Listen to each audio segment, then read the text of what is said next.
So hello and welcome to the Champ.ie's Road to Cheltenham Challenge. It's episode number 1. It's a brand new Ante-Post series every Monday on the Champ.ie YouTube channel.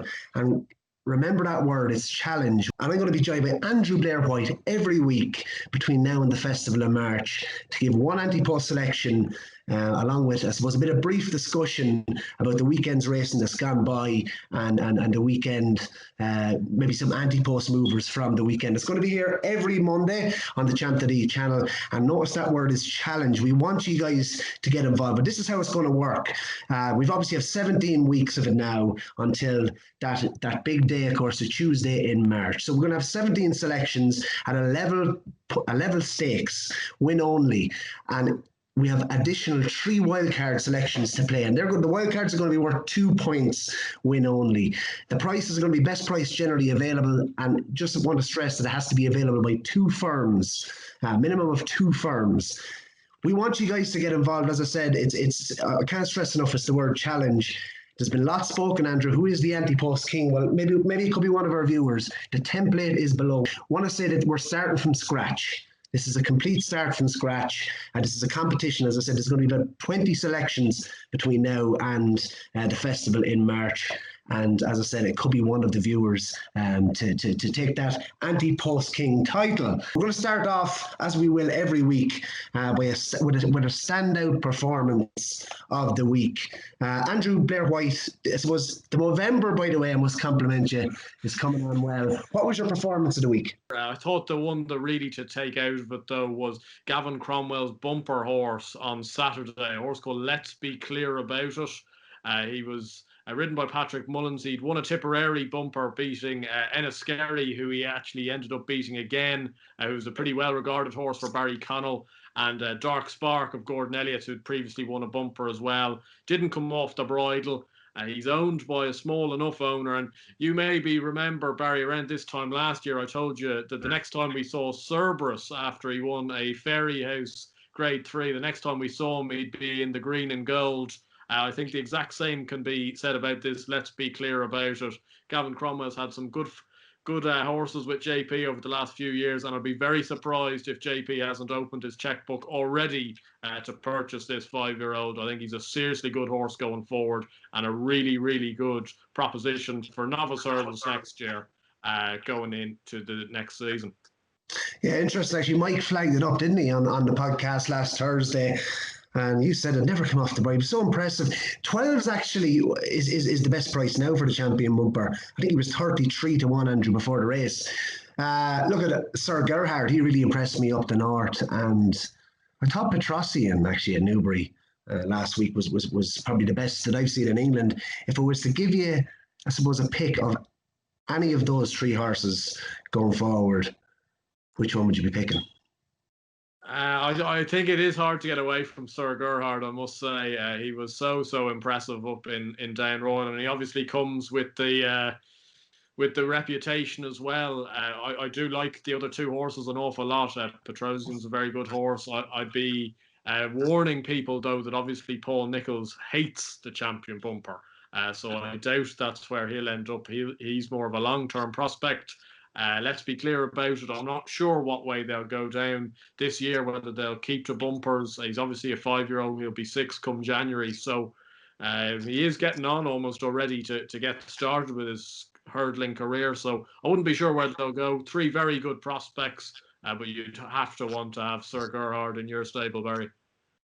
Yeah, just speaking about Ante-Post as well, Sir Gerhard, my finger was on the button for a solid about 3 hours afterwards. I had to stop myself. Just the prices, it's just completely gone, I think, on Sir Gerhard now at this stage. But as you said, he was just so impressive.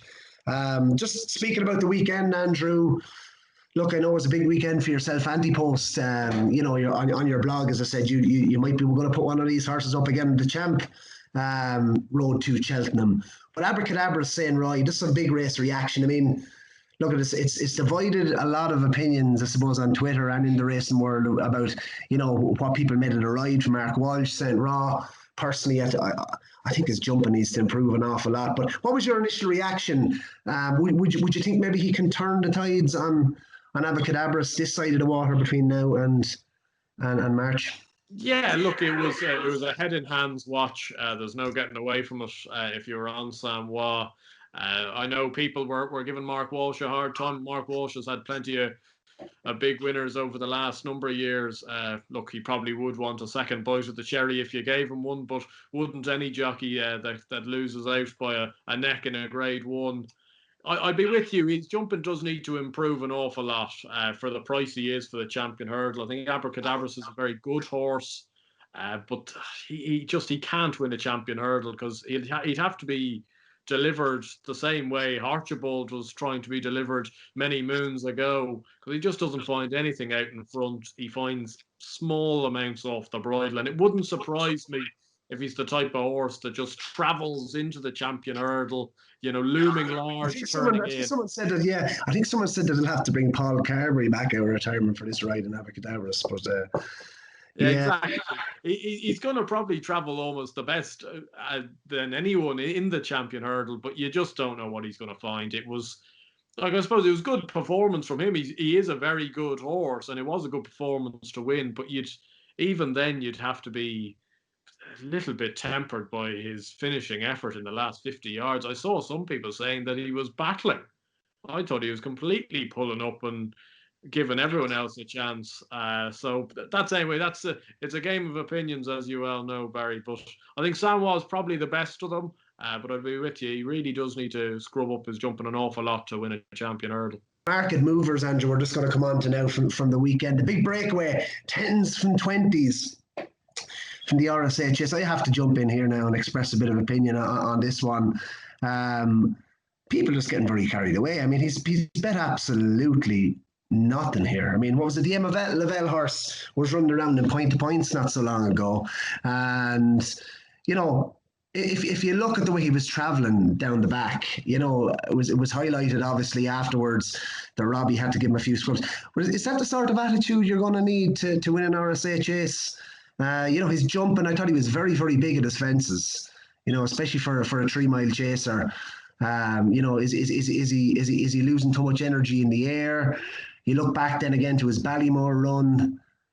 I think Mike Vince said, the L plates were up. But he was more or less as I think we spoke earlier on. He was tailed off, Andrew, in the Ballymore. So is he in love with the track? Personally, I didn't think he seemed all that happy coming down the hill. And he's obviously a big horse. He's very heavy on his frame. 10-1 from 20-1. I mean, what did he be? The butcher said was coming there to be jump within a length of him, Andrew. I think within a half length. Yeah, him to be cut from 20s into 10s, for me, I think that's all on hype. It's all on hype. You're placing your trust, on Robbie Power's comments, the Tizards. Obviously, they're obviously going to be in love with him after what they spent about him. But I need to be seen. I think Cato Star Chase is where he's going next. I think I saw today. So. But I think it's a vast overreaction to the big breakaway, and I don't know what your thoughts were on him. Yeah, look, I'd be convinced we probably haven't seen the best of the big breakaway, to be fair to him. But he's such an immature horse, and I see I saw the same news that he'd probably going to the Coto Star next time out at Kempton. If he doesn't get a run in between then and now, I think he's one of the biggest lays at Stephen's Day. If he rocks up in that race, I think he'd be like top of the game. He wouldn't have the head for it. Look, he's a real immature, babyish horse, and I'd be just worried about him this year. I think, as I said to you earlier, I think the RSA is a man's race, and this horse is still a boy and hasn't grown up to be a man yet. And I think, even though he got beat on the weekend, I think the form of Pencil Full of Lead and latest exhibition, those are tough, hardy horses. And if they go and eyeball this big breakaway and get him off the bridle a long way from home, he could be in trouble. So we do need to assure listeners that you spent the whole of last year taking Mvoilen on, telling me he was jumping up and down on the spot at Naas. So even though me and Barry are against this horse, doesn't mean he mightn't turn out to be a very good horse. But it's a game of opinions, and we want to hear yours down below. Yeah, funny enough, Andrew, actually, this was one of the horses I held. I was hoping that would challenge Envoy-Allen last year. Andrew Blair-White, your first selection of the Champ.ie's Road to Cheltenham Challenge. Go for it. Are you playing a wildcard this week? I'm not playing a wild card just yet. Keeping that for Shaq and Breslau. A week before the Dublin Racing Festival, Andrew. I think it'll be a week after, when he either only falls in or gets beaten in the race at Christmas time, and his price will just ease out a little bit. That's when we'll unload the cannons on that. But look, I think I found one here in this, going for the Triumph Hurdle. I was really, really impressed by this horse running yesterday at Fonteville, a horse called Nassalam. For Gary Moore, his best price 25 to 1. He's 25 to 1 pretty much across the board with all the big bookmakers. I think I'm trying to be positive about it, but it just screams to be a bit of a kind of double between Goshen and Botox Has. It's Botox Has' owner, same sort of profile as Botox Has. Came second in a race over in France for Guillaume Macaire. But then he started off in the exact same juvenile hurdle that Goshen won last year, and he won by 60 lengths. Now, we've been reliably informed by Jason Kiley, our French expert, that the horse in second is up to no good. But he beat him a furlong and a half, so he had plenty in hand. He's 25 to 1. Bar Quick Siliox, I think the race is fairly vulnerable at the moment. I know it's very early in the season, an awful lot of water under the bridge from now until then. But in comparison, say, to Dufflecoat that won on the weekend, I would be taking this horse as a horse with maybe a little bit more to him than a horse like Dufflecoat, who I think is 9 points shorter than him in the betting. So Nassalam at 25 to 1 for week 1 of the big challenge. Brilliant. I'm going to come to the Arkle, Andrew Blair-White. Now, I don't want listeners to start thinking that there's a lot of short-term bias going on here when it comes to when it comes to our selections this week. But the one particular horse this week that really impressed me, apart from Andrew, I had down the horse of Gavin Cromwell's in the bumper. But Eldorado Allen, I flagged them up for the Arkle chase. If you look at the market as a whole, Siskin now is the 3-1 favourite. We've all heard the Nicky Henderson comments, the Mick Fitzgerald comments, and I was a big fan of this horse last year. Looking at the way he shaped in the Arc, looking at the way he shaped in the Supreme, on first instinct, I was thinking this horse has to go up and trip next year. All he was doing was staying. Obviously, made a bit of trouble in running. He probably jumps like an absolute machine over fences. Like, I think it was Nicky said only 2 horses have ever jumped that he's ever seen jump as well as this horse. But we haven't seen him over a fence now, and he's holding up. You know what I mean? He's holding up 25% of this book at the moment at 3-1. So if you look down the field, the runners here, I mean, what's listed? Envoy Allen, he's going to the marsh. Sharjah won't even run it. Felix Deji, the jury's out really for me on him. Is still, he won at the weekend. Unaccepted could be anything. He's 16 to 1. Protectorate will not run. Chantry House is probably going to go off favourite for the Coral Cup. Coming down the list, Classical Dream. Then you come down like Eldorado Allen. I'd be very, very surprised. No matter what Siskin is, I'd be very, very surprised if there's any horse in England that we're going to see as good over a fence at 2 miles this year. He's 20 to 1 at the moment.